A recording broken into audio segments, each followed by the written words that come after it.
जी अस्सलाम वालेकुम स्टूडेंट्स। बेटे कैसे हैं आप? अच्छा, ये आज हमारा नेक्स्ट टॉपिक है, लेक्चर नंबर 2 है ये जी, different forms of energy. Different forms of energy का मतलब होता है जी एनर्जी की मुख्तलिफ इकसाम।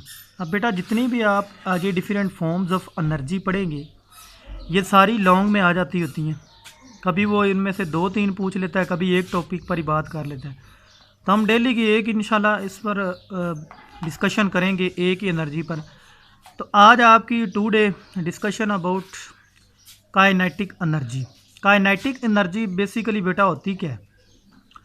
बेटे जब कोई भी जिस्म है वो मूव कर रहा हो, कोई भी एनी बॉडी मूव, कोई भी जिस्म मूव कर रहा हो, तो इसमें जो एनर्जी मौजूद होती है ना, मूव करने के दौरान इसमें जो वो एनर्जी, हरकत करने के दौरान जो एनर्जी मौजूद होती है वो बेसिकली बेटा आपके पास क्या कहलाती है? काइनेटिक एनर्जी कहलाती है।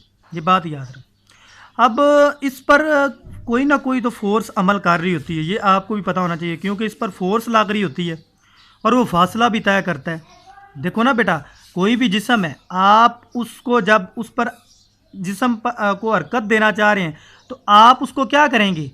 आप उसको एनर्जी देंगे। मतलब आप उसको एनर्जी देने का मतलब ये है जैसे कि ये इस फिगर में बताया हुआ है, समझ आ रही है? उसको एनर्जी देंगे, या इसमें आगे एग्जांपल है वो मैं आपको उस पर डिस्कशन में ले जाता हूँ। अब देखो, जो फोर्स लाग रही होती है और वो फासला भी तय करता है, ठीक है, यानी वो जिस्म वर्क करने की सलाहियत रखता है, एबिलिटी रखता है, वर्क करने की एबिलिटी रखता है। दैट इज़ कॉल्ड, वो आपके पास क्या कहलाता है जी? काइनेटिक एनर्जी कहलाता है। अब इसकी तारीफ कुछ यूँ है कि किसी जिस्म में हरकत की वजह से, कोई भी जिस्म है, एनी बॉडी मूव, किसी भी जिस्म की हरकत की वजह से मौजूद एनर्जी वो उसकी काइनेटिक एनर्जी कहलाती है। समझ आ रही है? वो जब जिस्म मूव करता है तो उसकी वजह से जो मौजूद एनर्जी उसमें होती है, जो प्रेजेंट एनर्जी होती है, वो आपके पास बेटे क्या कहलाती है? काइनेटिक एनर्जी कहलाती है। ये जी आगे आइएगा, मिसाल के तौर पर ये इसकी वजाहत दी हुई है सारी, ये लॉन्ग में है। जब आप क्रिकेट बॉल को बल्ले से हिट लगाते हैं, मतलब कोई भी बैट्समैन है, वो जब बॉल को हिट लगाता है तो वो बॉल पहले तो बड़ी तेज़ी से हरकत करती है। हरकत मतलब मूव वो बहुत तेज़ी से करती है, जैसे कि आपके पास 7.2 में भी दिखाया गया है। मैं आपको दिखाता हूँ, यही 7.2 है, समझ आ रही है? तो हरकत करती हुई बॉल में काइनेटिक एनर्जी मौजूद है। जब वो बॉल आगे मूव करती है तो आप देखते हैं कि उसमें काइनेटिक एनर्जी बेटे मौजूद होती है। लेकिन हम देखते हैं कि कुछ सम डिस्टेंस तय करने के बाद वो बॉल रुक जाती है। ये आपको भी पता है कि एक टाइम ऐसा आता है बेटे कि बॉल को जब आप हिट लगाते हैं तो वो बॉल पहले तो वो मतलब बॉल जो है वो कुछ फासला तय करने के बाद वो क्या कर जाती है? रुक जाती है। अब तो फिर बॉल की काइनेटिक एनर्जी कहाँ चलेगी? देखो, काइनेटिक एनर्जी तो अभी आपने ये पढ़ा है कि किसी जिस्म की हरकत की वजह से कोई भी बॉडी है वो मूव जब करती है तो उसमें काइनेटिक एनर्जी मौजूद होती है। तो जब बॉल को हिट लगाते हैं तो बॉल कुछ फासला तय करने के बाद रुक जाती है, तो क्या उसमें काइनेटिक एनर्जी ख़त्म हो जाती है? कहाँ चली जाती है? तो देखिए बेटा, दरअसल ग्राउंड पर हरकत करती हुई ये बॉल जो है इसकी मुखालफ सिमत में, यानी ऑपोजिट डायरेक्शन में एक फोर्स अमल करती है। ये मेरी बात को गौर से सुनना। एक्चुअली होता क्या है कि ग्राउंड पर जब वो बॉल हरकत कर रही होती है ना, तो उसकी एक ऑपोजिट डायरेक्शन में एक फोर्स अमल कर रही होती है जो ग्राउंड की फ्रैक्शन है। ये ग्राउंड की फ्रैक्शन होती है। अब फ्रैक्शन की फोर्स बाल के रुकने का सबब है, ठीक है, समझ आ रही है? वो बाल को रुकने पर मजबूर करती है जो ऑपोजिट डायरेक्शन में फोर्स लग रही होती है। तो यहाँ हवा की फ्रैक्शन को नज़रअंदाज किया गया है, ये आपको भी पता है। हवा की फ्रैक्शन को नज़रअंदाज इसलिए किया गया है कि हवा भी कुछ ना कुछ फ्रैक्शन पर नज़रअंदाज इसलिए किया गया है कि ग्राउंड की जो फ्रैक्शन है वो ही बस उसको क्या कर रही होती है? रोक रही होती है। अब बाल को अपनी हरकत जारी रखने के लिए फ्रैक्शन के मुखालफ इतनी फोर्स लगाना पड़ती है। समझ आ रही है? अब उतनी फोर्स कैसे लगाना? पहले देखें, बैट्समैन ने हिट लगाई।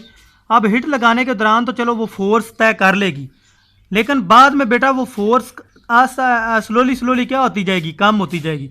मैं आपको एग्जांपल देता हूँ। एक मजदूर काम करता है जी, तो मजदूर पहले तेज़ी से काम करता है, तो एक वक्त आता है कि एक पॉइंट पर वो क्या करता है जी? काम को स्लो कर देता है। जैसे ही काम स्लो करता है तो वो उसकी एनर्जी भी क्या हो जाती है? कम हो जाती है। तो इतनी फ्रैक्शन की ज़रूरत होती है उसको भी, समझ आ रही है? तो यहाँ पर वो ये बात करना चाह रहा है कि आपके पास जो कि इसके फोर्स और तय करदा फासले के हासिले ज़रब के बराबर है। या आपने पीछे भी बात पढ़ी है कि इसकी फोर्स और तय करदा वो डिस्प्लेसमेंट जो वो तय कर रहा है उसके हासिले ज़रब के वो क्या होता है जी, बराबर है। अब बाल की तमाम काइनेटिक एनर्जी वर्क करने में खर्च हो जाती है। वो जो बाल की तमाम काइनेटिक वर्क का मतलब होता है काम करने में, जैसे जैसे वर्क कर रही होती है बॉल तो उसमें वो क्या हो जाती है, ख़त्म हो जाती है। समझ आ रही है? खर्च हो जाती है और आखिरकार बाल क्या हो जाती है, रुक जाती है, क्योंकि अपोजिट डायरेक्शन में फ्रैक्शन लग रही होती है। तो इससे बेटा प्रूव होता है कि कोई भी जिस्म काइनेटिक एनर्जी की बदौलत वर्क करने की सलाहियत रखता है, यानी एबिलिटी रखता है। अब मुतहरक जिस्म की काइनेटिक एनर्जी, कोई भी जिस्म मुतहरक कर रहा है मतलब मूव कर रहा है बेटे, जब वो मूव करता है तो इसके मैस और स्पीड पर डिपेंड करता है ये कि जितना मैस या स्पीड ज़्यादा होगी इतनी जिस्म की काइनेटिक एनर्जी भी ज़्यादा होगी। देखो बेटा, मूव करने के दौरान मैस पर भी ये डिपेंड करता है और स्पीड पर भी डिपेंड करता है कि जितनी स्पीड से उसने हिट लगाई है बॉल को, तो वो स्पीड और वो बॉल उतनी स्पीड में क्या करेगी, तेज़ी से भागेगी। तो जितना मैस या स्पीड ज़्यादा होगा इतनी जिस्म की काइनेटिक एनर्जी भी क्या होगी जी, ज़्यादा होगी। अब बेटा बात करते हैं पोटेंशियल एनर्जी की। अब एक पत्थर ज़मीन पर पड़ा हुआ है, एक पत्थर स्टोन ज़मीन पर पड़ा हुआ है। अब वो जैसे ही ज़मीन पर पड़ा हुआ है जी, ज़मीन पर जैसे पड़ा हुआ है तो जनाब उस पर क्या होता है कि इसमें काम करने की सलाहियत, एबिलिटी सिफर होती है। समझ आ रही है? कोई भी स्टोन है वो ज़मीन पर पड़ा हुआ है तो उसमें काम करने, वर्क करने की जो एबिलिटी है वो सिफर है, क्योंकि उस पर कोई मतलब मूव नहीं कर रहे या आप कोई भी उसको पर मोशन नहीं लगा रहे। तो अगर उसे उठाकर कुछ बुलंदी पर ले जाया जाए तो इस पर ग्रेविटेशनल फोर्स के बराबर फोर्स लगाना पड़ेगी। आपने बेटा एक चीज़ नोट की होगी कि जब भी आप कुछ छत पर खड़े हैं, एक बात मैं कर रहा हूँ या मैं एक बात कर रहा हूँ, आप बॉल को ऊपर फेंकते हैं, जब बॉल को ऊपर फेंकते हैं तो बॉल नीचे क्यों आती है? मेरा ये सवाल है बेटा। बॉल इसलिए नीचे आती है कि ज़मीन में ग्रेविटेशनल फोर्स होती है। वो ग्रेविटेशनल फोर्स उस बॉल को अपनी तरफ क्या करती है जी, अट्रैक्ट करती है। अपनी तरफ जब अट्रैक्ट करती है तो वो अपनी तरफ खींच लेती है। तो ये वर्क बुलंदी पर पत्थर में एनर्जी की शक्ल में स्टोर हो जाएगा और इसमें वर्क करने की सलाहियत भी क्या हो जाती है जी, पैदा हो जाएगी। अब अगर पत्थर को आज़ाद छोड़ दिया जाए या खुद ब खुद वर्क करने करके नीचे ज़मीन पर आ गिरे तो बुलंदी पर पत्थर में मौजूद एनर्जी पोटेंशियल एनर्जी, देखो बेटा, किसी जिस्म में पोजीशन की वजह से मौजूद एनर्जी पोटेंशियल एनर्जी कहलाएगी। समझ आ गई है? जैसे ये पत्थर है बेटा, एक ग्राउंड है, आपने पत्थर को ऊपर फेंक दिया है, आपने इसको आज़ाद फेंक दिया है। अब उसकी पोजीशन जहाँ मर्जी हो उस पर आप, वो उस पत्थर पर डिपेंड करता है। जब पत्थर नीचे आएगा, आना उसने नीचे ही है, पत्थर ने आना नीचे ही है, क्योंकि ज़मीन पर ग्रेविटेशनल फोर्स होती है और वो कोई भी मैस है जो आपने ऊपर फेंका है उसको अपनी तरफ क्या करती है जी, अट्रैक्ट करती है। समझ आ रही है? तो ये आपके पास क्या कहलाती है जी, पोटेंशियल एनर्जी कहलाती है। जैसे कि आपके पास ये लिखा हुआ है, आप यहाँ से भी रीड कर सकते हैं। नेक्स्ट जी आपके पास वो कल हम इंशाल्लाह डिस्कशन करेंगे उस पर।